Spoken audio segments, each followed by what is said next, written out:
And now, FAIRFAX Breakfast Club with your host, Basil Lemba. Welcome to the FAIRFAX Breakfast Club show. My name is Basil Lemba and I will be your host.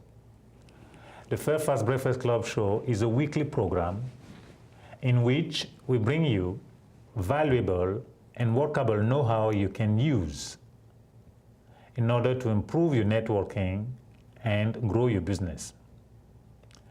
We always start the show with a quote, and today's quote is in alignment with the networking basics number 3, interested versus interesting. Here is the quote. I am not interested in power for the power's sake, but I'm interested in power that is moral, that is right, and that is good. Martin Luther King Jr. With us today in the studio, we have someone who is very interested in people as she has her own healthcare transportation business. Her name is Sharmaine. Hello, Sharmaine. Hello.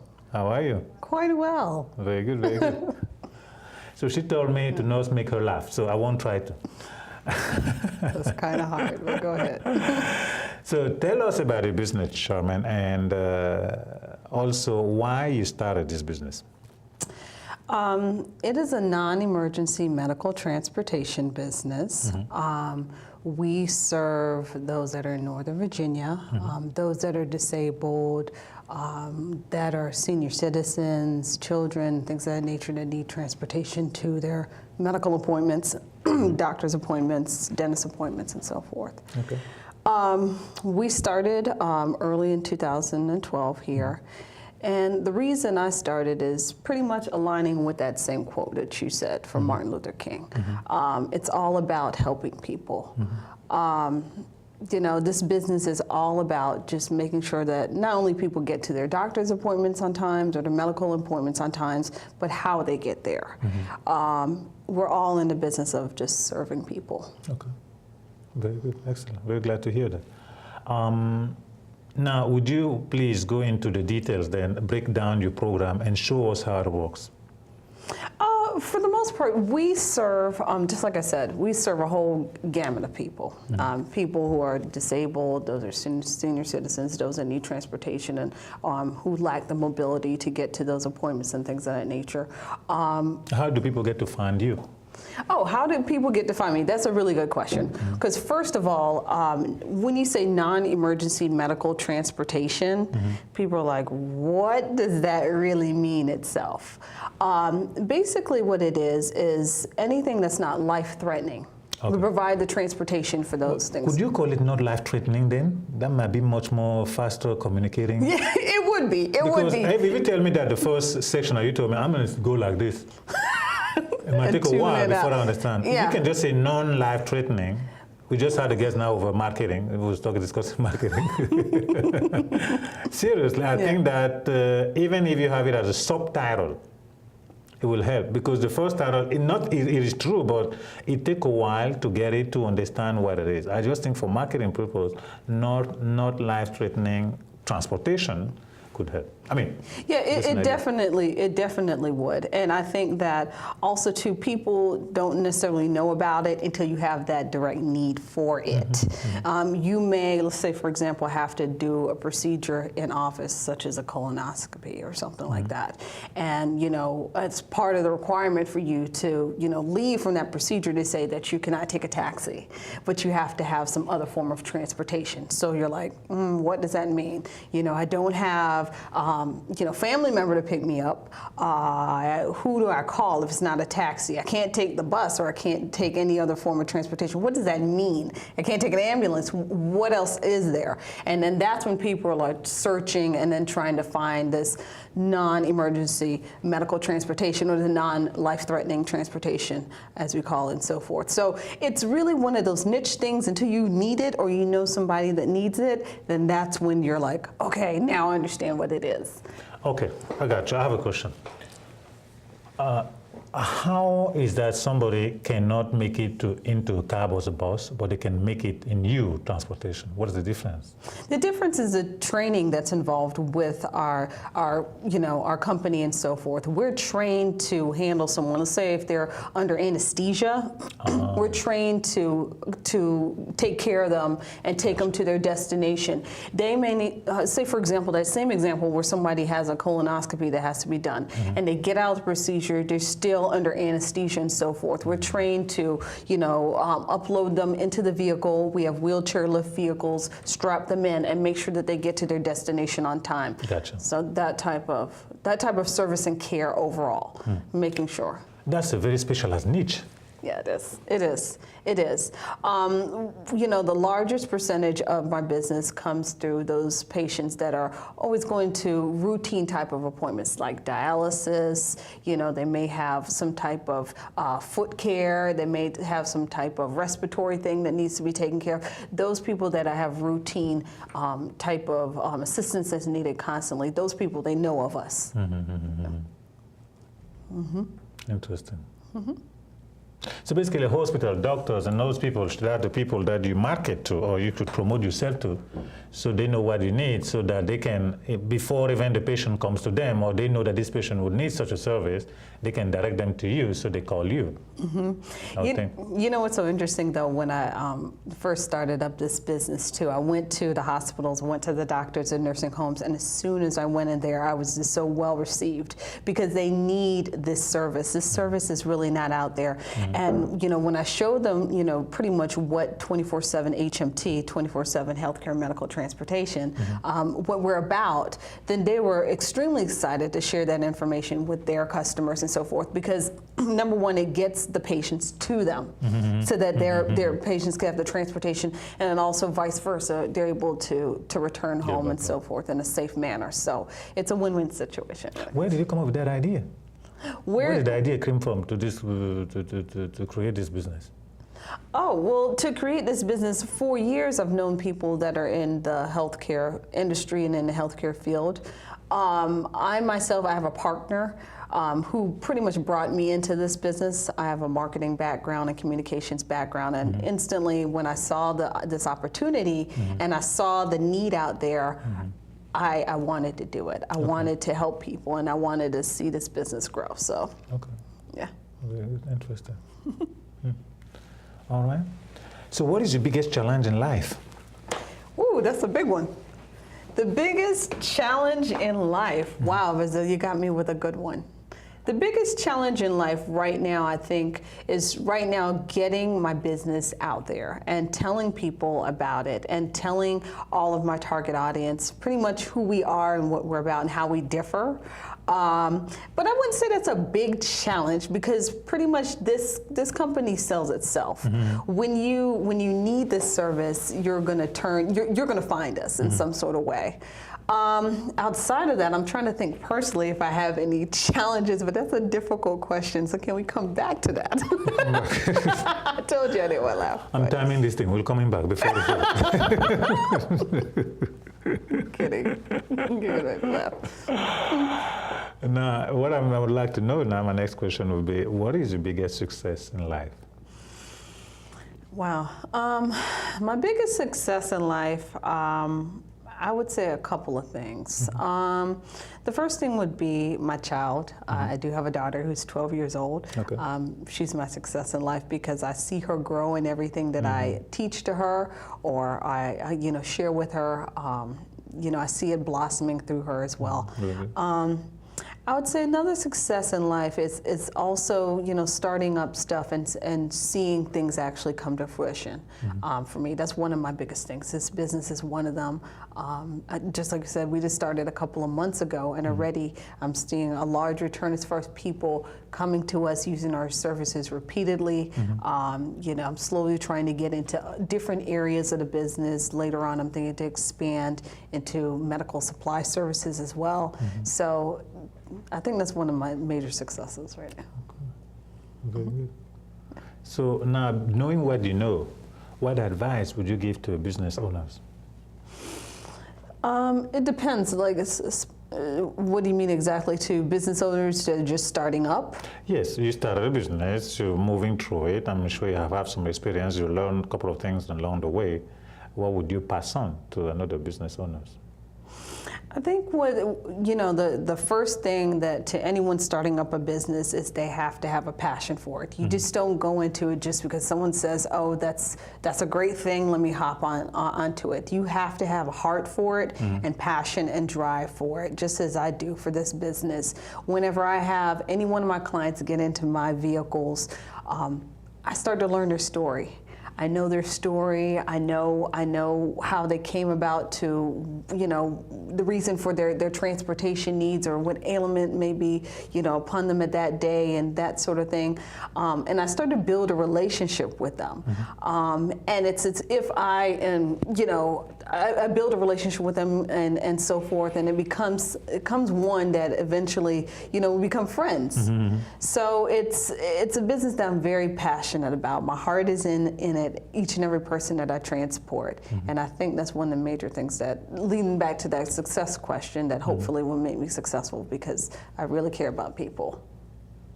Very good. Well, definitely. It has been said 3 times here today and the previous shows about it. And I guess in a way Confucius is one who said, find what you love and you won't have to work. I guess it ties into that. It definitely does.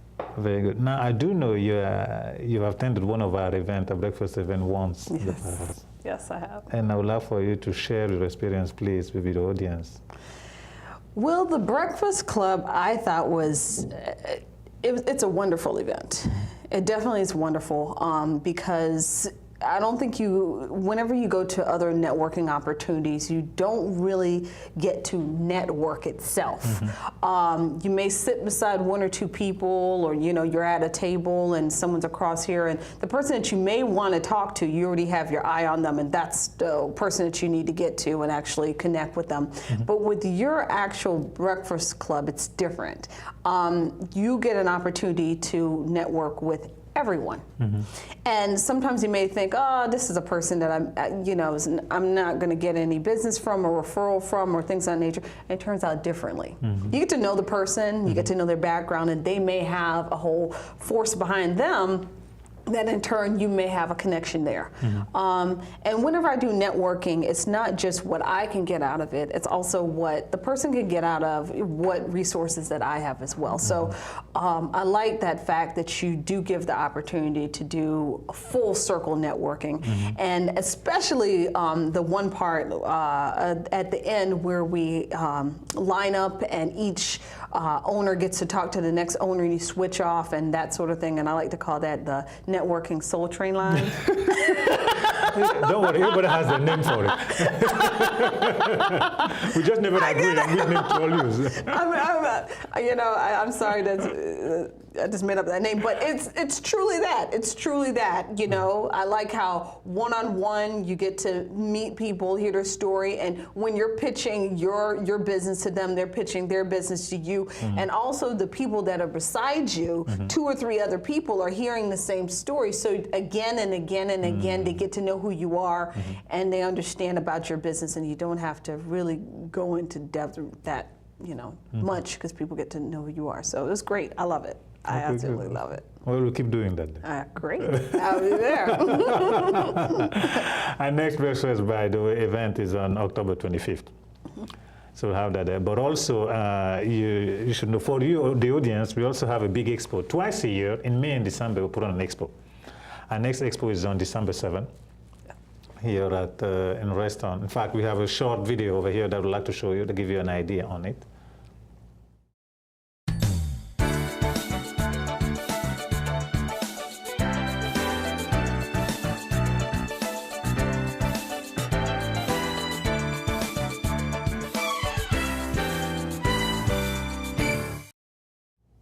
Welcome back. You saw that. We'll have 100 exhibitors there.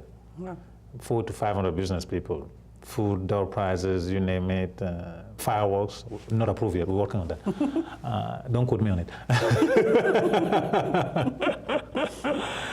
So definitely we want to have a big event there. So if your business exhibit, we'd love to have you as one of our exhibitors because we still have some opportunities. But if not, feel free to stop by. It's a great event to meet people and grow your business.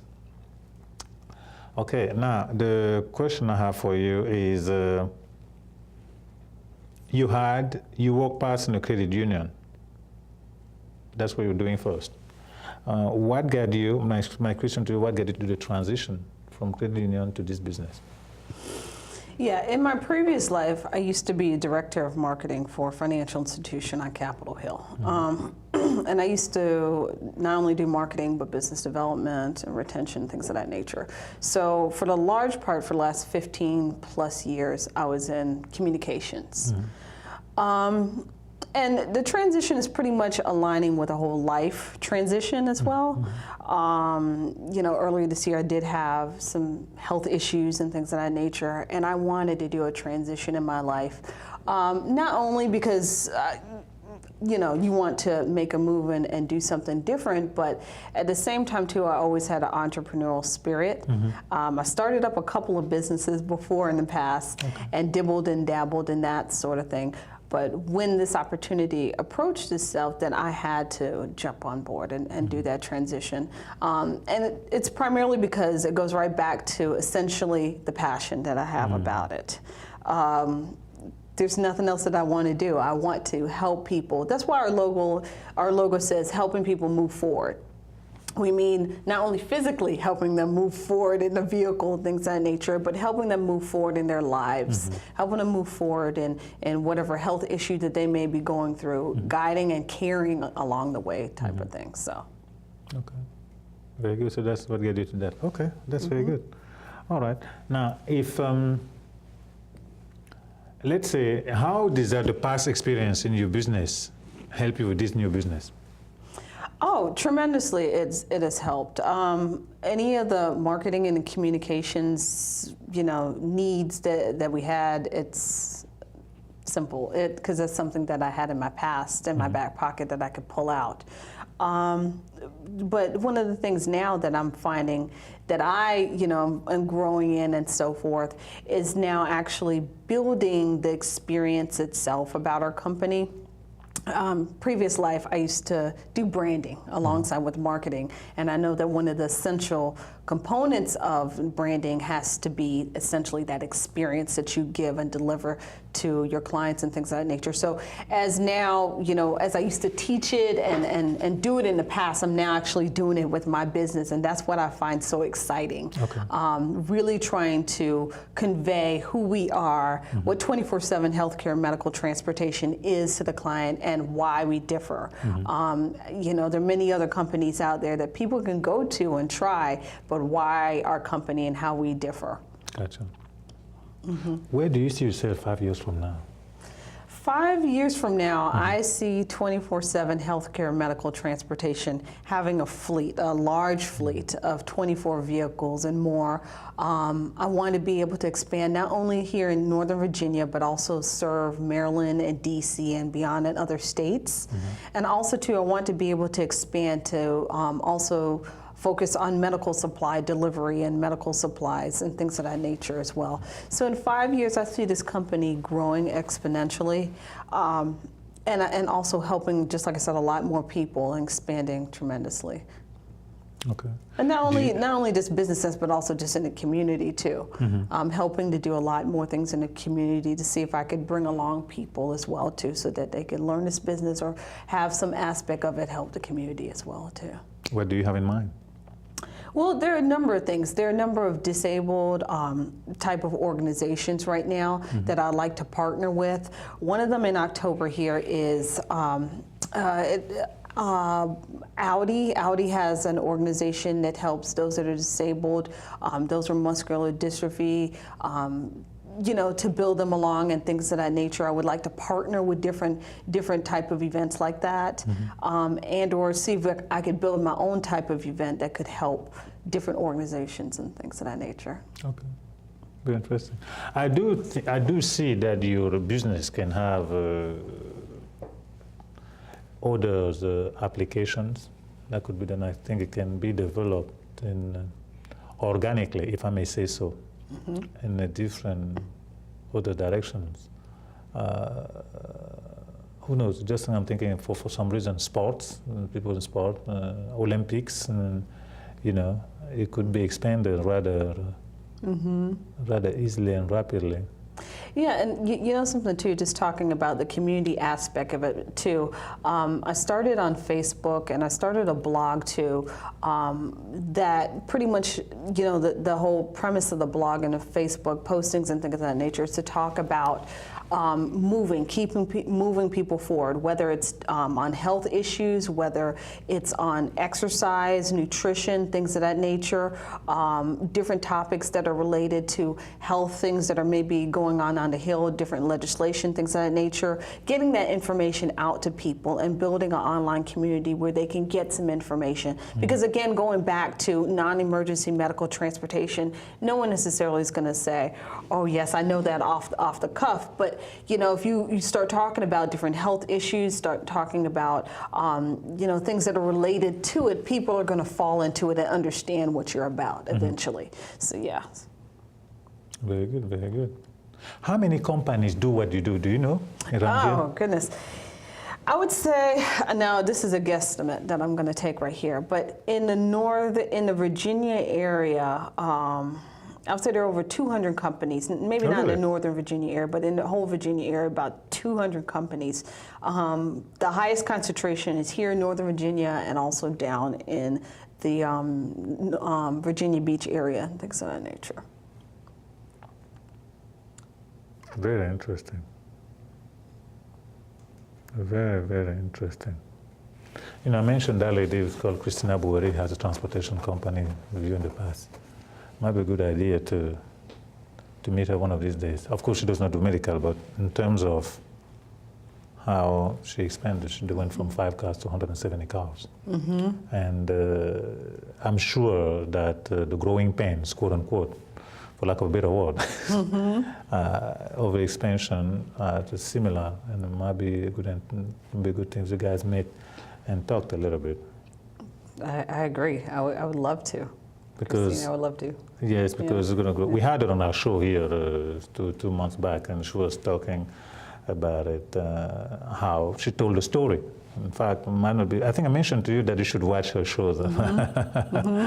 But it would be a good thing, because where you're going, in a way she's been there, not an exact medical arena on the other side.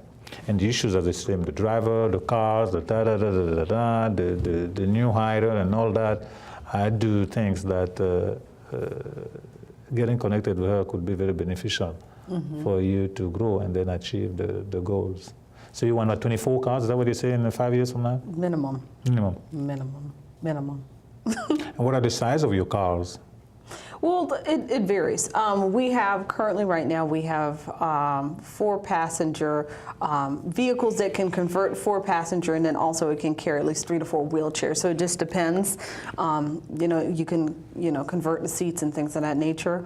And then also too, we have smaller vehicles, minivans that sit up to like 5 people and things of that nature too. So, okay. Yeah.